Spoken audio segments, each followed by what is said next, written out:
77వ గణతంత్ర దినోత్సవం పురస్కరించుకుని సిద్దిపేట జిల్లా కలెక్టరేట్లో జిల్లా కలెక్టర్ హైమావతి జాతీయ పతాకాన్ని ఆవిష్కరించారు.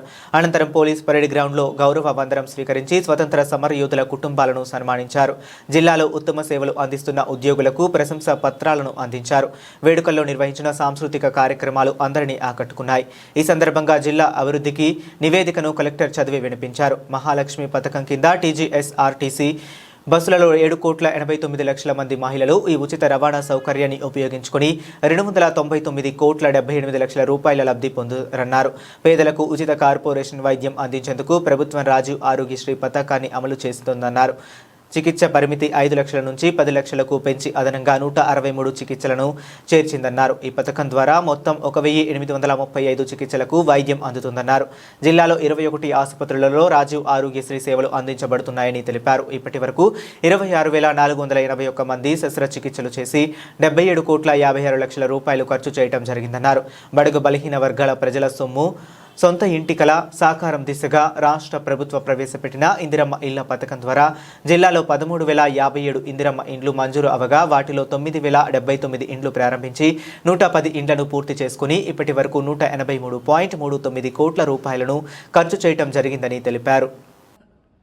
జరుపుకుంటున్న సందర్భంలో ఆశీనులైనటువంటి స్వాతంత్ర సమరయోధులకు, ప్రజాప్రతినిధులకు, అధికారులకు, అనధికారులకు, విద్యార్థులకు, పాత్రికేయులకు, పుర ప్రముఖులకు, జిల్లా ప్రజలకు అందరికీ కూడా నా హృదయపూర్వక శుభాకాంక్షలు తెలియజేస్తున్నాను.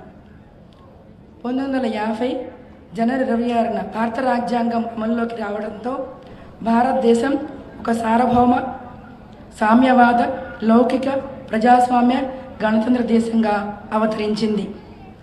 గణతంత్ర దినోత్సవం రాజ్యాంగ విలువైనటువంటి న్యాయం, స్వేచ్ఛ, సమానత్వం మరియు సౌభ్రాతృత్వం పట్ల ప్రతి పౌరులలో అవగాహన కల్పిస్తుంది. ఈరోజు మన హక్కులతో పాటు మన కర్తవ్యాలను కూడా గుర్తు చేసుకునే సందర్భం. దేశ అభివృద్ధి, ఐక్యత మరియు ప్రజాస్వామ్య బలోపేతం కోసం ప్రతి పౌరుడు తన వంతు బాధ్యత నిర్వర్తించాలని ఈరోజు సందేశమిస్తుంది. ప్రజాపాలన, పారదర్శకత, పాలనలో స్వేచ్ఛ, సామాజిక న్యాయం, సమాన అవకాశాలు అందించాలన్న లక్ష్యంతో ప్రభుత్వం అభివృద్ధి, సంక్షేమ పథకాలను అమలు చేస్తుంది. ఈ సందర్భంలో మన జిల్లాలో జరుగుతున్న వివిధ కార్యక్రమాల వివరాలను మీ ముందు ఉంచుతున్నాను. మహిళలకు ఉచిత బస్సు ప్రయాణం. మహాలక్ష్మి పథకం కింద టీజీఎస్ఆర్టీసీ బస్సులలో 7,89,00,000 మంది మహిళలు ఉచితంగా రవాణా సౌకర్యాన్ని పొందున్నారు. దీనికోసం ప్రభుత్వం 279,78,00,000 రూపాయలని లబ్ధి చేకూర్చింది.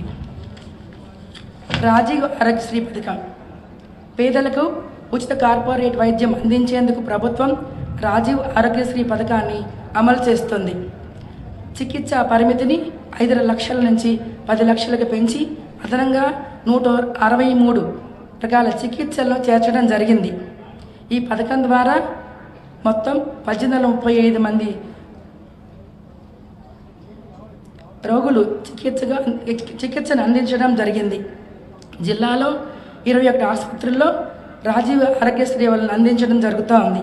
ఇప్పటి వరకు 26,481 మంది శస్త్రచికిత్సలు చేసుకొని 77,56,00,000 రూపాయలు